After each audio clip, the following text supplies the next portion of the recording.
بعض لوگ اس کے عید کے دوسرے دن جو ہے کہ کسی پکچر میں اپنا ٹکٹ لے کر پہلے سے لیے ہوئے ہوتے ہیں، وہاں جاتے ہیں اور جو ہے ساری خرافات اور ساری بے حیائی کے حدیں پار کر دیتے ہیں. ایسے کام وہاں جا کر کرتے ہیں. آنکھوں کا زنا اور دل کا زنا اور جو ہے طرح طرح کے جو ہے گناہ ہی گناہ اس میں ہوتے ہیں. اس لیے اس سے اپنے آپ کو بچاوے. اگر ایسی ٹکٹ کسی نے پہلے سے بنوا لی ہو تو اس کو پھاڑ دے، اللہ کے لیے اس کو قربان کر دے، پھاڑ دے، کسی کو دے نہیں ورنہ وہ غلط فائدہ اٹھائے گا. اور پیسے گئے تو گئے، کوئی بات نہیں، واپس تو آنے والے نہیں پیسے، پھاڑ دو اس کو. یہ غیرت ایمانی کا تقاضا ہے یہ کہ جہالت کی بنا پر، نادانی کی بنا پر خرید لیتے، لیکن اب پتہ چلا کہ عید کا دن اور عید کے بعد کا دن اللہ کی نافرمانی کے لیے نہیں ہے. اللہ تعالیٰ کا احسان ہمارے دل میں اتنا ہونا چاہیے کہ انہوں نے ہم کو مبارک مہینہ دیا، روزے رکھنے کی توفیق دی، تقویٰ کی صفت ہمیں عطا فرمائی، روزہ رکھ کر کے اتنی اونچی گناہوں سے بچنے کی تقویٰ کی صفت، اور پھر ہم اس پر پانی پھیر دیں، تقویٰ کی صفت کو ختم کر دیں. یہ تو بالکل الٹی بات ہو گئی.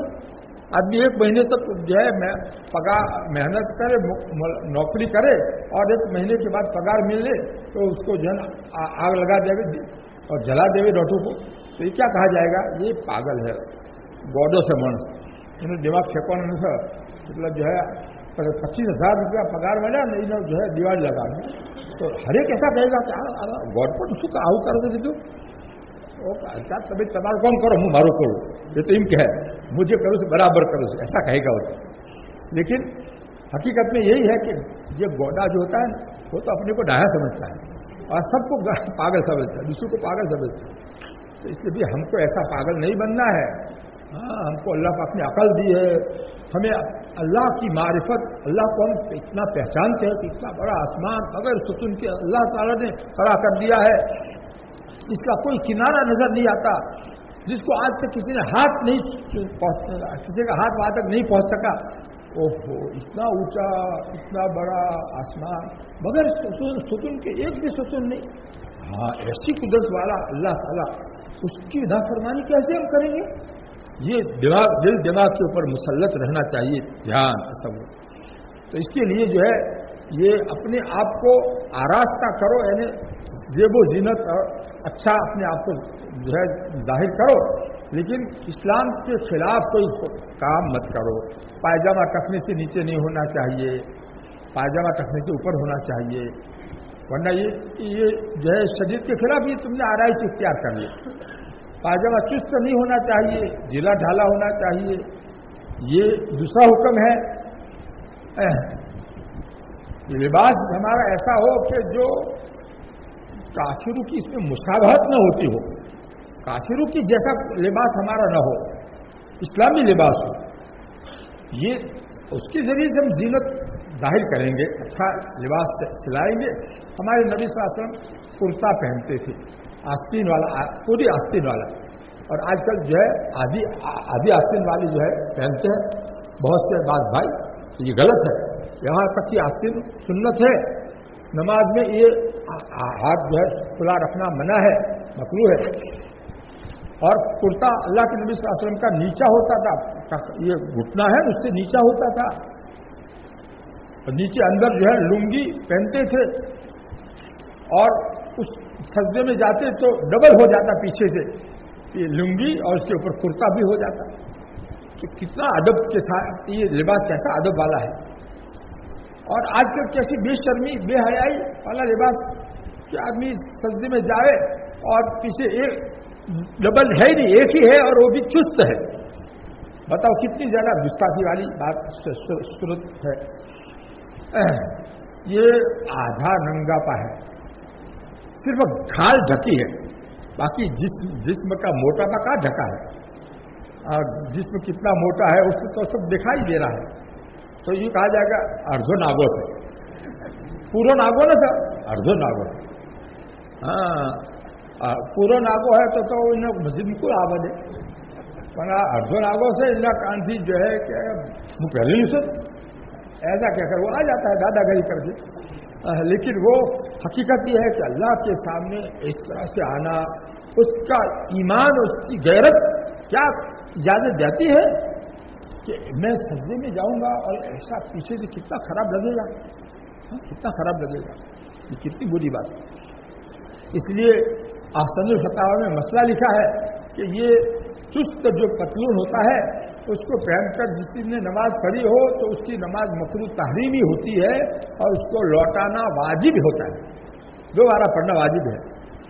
اب ظاہر ہے کہ دوبارہ پڑھے گا تو دوسرا کوئی پاجامہ یا لنگی پہن کر کے پڑھے گا تب وہ نماز اس کی جو ہے کراہت سے نکلے گی۔ تو یہ نماز سنتیں جو میں بتلا رہا تھا عید الفطر کے دن، اس میں پہلی سنت کیا ہے؟ شریعت کے موافق اپنی آرائش کرنا۔ آرائش سمجھتے ہو؟ ابھی جو سمجھایا میں نے وہ۔ نمبر 2 غسل کرنا، نمبر 3 مسواک کرنا، نمبر 4 عمدہ سے عمدہ کپڑے جو پاس موجود ہو پہننا، نمبر 5 خوشبو لگانا، اور نمبر 6 صبح کو بہت سویرے اٹھنا۔ تو جلدی سو گے تو صبح میں جلدی اٹھ سکو گے، کیونکہ صبح میں غسل کرنے کے لیے غسل خانہ گھر میں ایک ہوگا اور لائن لگے گی، تو اس لیے پہلے سے اٹھ جاؤ گے تو سب ہو جائے گا کام آسان۔ نمبر 7 عیدگاہ میں بہت سویرے جانا، عیدگاہ میں سویرے جانا۔ دیکھو یہ سنت بتلا رہے، سنتیں بتا رہے، عیدگاہ میں جانا، گاؤں شہر میں جو مسجدیں ہیں اس میں نہیں، عیدگاہ میں جانا سنت ہے۔ اور سویرے جانا یہ بھی اس کے ساتھ لگا ہوا ہے، عیدگاہ میں سویرے جانا۔ سویرے کا مطلب یعنی کم سے کم نماز شروع ہونے سے آدھا گھنٹہ پہلے پہنچ جاوے، وہاں کچھ جو پروگرام ہوتے ہیں، بیان ہوتے ہیں، وہ سے فائدہ ہو جائے گا، آگے پہلی سفے میں جگہ مل جائے گی۔ اور قبل عیدگاہ جانے کے کوئی میٹھی چیز کھانا، عید الفطر کے دن عیدگاہ جانے سے پہلے کوئی میٹھی چیز جیسے کھجورے یا چھہارے کھا کر کے جانا سنت ہے۔ اور عید الاضحیٰ میں بقرہ عید میں کچھ مت کھاؤ، اور سب سے پہلے قربانی کا گوشت اللہ کی طرف سے مہمانی ہے، دعوت ہے، تو اس میں سے جو جلدی پک جانے والی چیز ہوتی ہے کلیجی، اس کو پکا کر کے پہلے کھاؤ، بھوک بھی اچھی لگے گی تو کھایا بھی جائے گا اچھی طرح۔ اور اس میں کیا ہے کہ کچھ جو ہے میٹھی چیز کھا کر کے جانا سنت ہے عید الفطر میں۔ اور 9ویں نمبر عیدگاہ جانے سے پہلے صدقہ فطر دے دینا، تاکہ بیچارے غریب مسلمان جو ہے وہ ان کو کچھ مل جاوے تو وہ بھی جو ہے عید کی نماز پڑھ سکے اور ان کا دل مطمئن ہو جاوے کہ آج کی روزی مل گئی ہے۔ اگر تم بعد میں دو گے تو ان کو کیسے ان کی ضرورت کیسے پوری ہوگی؟ اس سے پہلے دینا یہ سنت ہے۔ نفس عید الفطر صدقہ فطر دینا تو واجب، لیکن عید کی نماز سے پہلے ادا کرنا یہ سنت۔ اگر کوئی رمضان میں دے دے ابھی دے دے تو بھی ادا ہو جائے گا، اور اگر نہیں دیا تو واجب باقی رہے گا، عید کے بعد بھی ادا کرنا اس کے ذمہ واجب باقی رہے گا۔ اس کو سمجھو اچھی طرح سے۔ 10ویں نمبر کی سنت کیا ہے کہ عید کی نماز عیدگاہ میں جا کر پڑھنا، مستقل عیدگاہ میں جا کر عید کی نماز پڑھنا، یہ بھی سنت مؤکدہ ہے۔ اللہ کے نبی صلی اللہ علیہ وسلم ہر سال عید کی نماز عیدگاہ میں جا کر پڑھتے تھے، مسجد نبی میں نہیں پڑھتے تھے، مدینہ سے باہر عیدگاہ میں جا کر کے ادا کرتے تھے۔ اس لیے عیدگاہ میں جا کر ادا کرنا کیا ہوا؟ سنت مؤکدہ۔ یعنی شہر کی مسجد میں بلا عذر عید کی نماز نہ پڑھنا، عذر ہو تو الگ بات ہے۔ وہ تو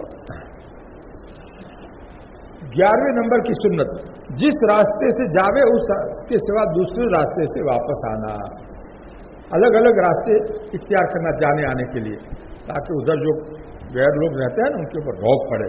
مسلمان چتلا میرا چتلا گھٹنا آتی جو ہے آج جو تو آپ کو کیا نہ پڑے پارو آٹومیٹک نیچا آ جائے، جب آپ کو کرائے نا ادھر اسی کو سوچائے نا تو آپس میں چرچا کرنے لگے آدمی۔ اور ادھر جہاں عیدگاہ ہے وہاں جو ہے وہ ایسے لوگ رہتے ہیں غیر مسلم۔ آگے سنو. نمبر